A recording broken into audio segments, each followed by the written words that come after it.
And it's funny because you know how often we joke about how the airport's in a hole, and they had an inch and 8. I live, as the crow flies, maybe 4 miles from there, had an inch and 6. So Seligman had 2.3, Lebanon had just under 2, West Plains had just under, let's see, they had an inch and a half, something like that. And there were pockets that had, half an inch, a little more, but that's the first wave. Waterfront's coming north, Jotham's already 70, and just kind of waiting for the clouds to clear away. Yeah. It's not bad now. It's just a matter of getting the clouds to peel away. So I think we will. And I just looked at our latest forecast model in house, and how it does the soundings and shows you the wind shear and all that kind of stuff.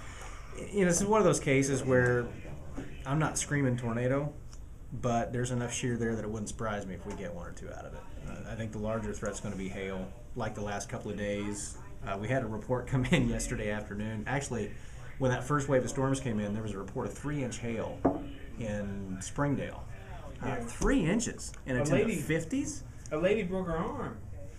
It came through the windshield and hit her arm and broke her arm. Holy crap! Golly. Well, then suddenly the report was revised to an inch and a half. I don't know how you mistake it by double, but I guess it's down so hard, so many. I guess it went through the windshield and hit her arm. It covered the ground. She couldn't go anywhere because she was driving. And so, like the last couple of times, hail and wind would probably be the bigger threat. Tornado threat's not zero. By far, I think our bigger problem is going to be this front comes in and sits. And the flow is going to be such that it parallels it. Now, it depends on what model you look at, whether it's near Springfield or whether it's Harrison. Regardless, it's in our area, and along and north of it, the new progs are showing pretty much all of southern Missouri in a 6 to 8 inch band between now and 5 days? It'll be Tuesday morning. But I think we get around possibly severe weather with a better setup tornado-wise Monday if we're still several days out. What does it roll through here today? I think the initial development will be up here probably 2-3 o'clock. Up toward like Warsaw and St. Clair County. That's and then the chance for the strong stuff? Right.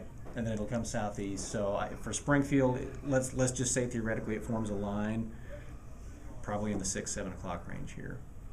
And then it'll stall. And I mean, there's going to be some periods during the weekend that are dry that, you look outside and go, so what? I mean, big deal. But especially late in the day and at night when we get that wind coming in over the front, that's when I think the heaviest rain will be Saturday night and Sunday night. So this is going to kind of come down from the north and then sit there for several days. So these are hailers. Could be. I mean, the severe weather threat is bigger today, and then we're going to be, supposedly the front gets to the Arkansas line, so we'll be on the cool side of it. And if it rains during the day, it may barely get to 60. Other side of the front, it's 70. Then on Monday, stronger wave comes in, lifts it back north, and we got another threat for severe weather. So the flooding will be a bigger issue, especially later in the weekend, because now we've had 1 to 2 inches. Every round that comes through here may do the same thing, and then suddenly you're talking 5 to 6 over the weekend. Over the weekend, yeah. I'm not going to say 0, but I don't think it's too big of a deal. It'll be too cool. Monday will be the day. Monday will be the day. Right now, if you look at the charts for Monday, there would be a much more substantial tornado threat than what we've dealt with, simply because of the configuration of the winds. But probably western Arkansas, maybe the southwestern corner. You know how that is. It all depends on the track. If it goes a bit more north, and we're all in it. But right now, I think flooding's a bigger concern, and we'll kind of fine-tune the Monday deal as we get closer. The long-range pattern, we've still got this front hanging around. The thing comes through Monday. Another big upper low comes through here Wednesday, and then we're done, at least for a couple days. So, obviously, there's going to be a lot of people traveling, and right, starting today, this afternoon. Right. And I'm nervous that with as much moisture as is down here, I mean, you look at this surface chart, and that doesn't tell the whole story, but the dew points are upper 60s in central Texas. And that's all going to flow north and right near that boundary. So, I mean, you know how it is at nighttime. These thunderstorms come in and they'll drop 3, 4, 5 inches of rain in one fell swoop. And that doesn't mean we're all going to get that, but there's potential for it. So, creeks and streams and eventually the larger rivers. And I don't think the lakes are far enough down that even if we all got 6 inches of water, it could hold it. Yeah. But dock owners are going to have to be doing this all weekend long. And northwest Arkansas, practically been a drought.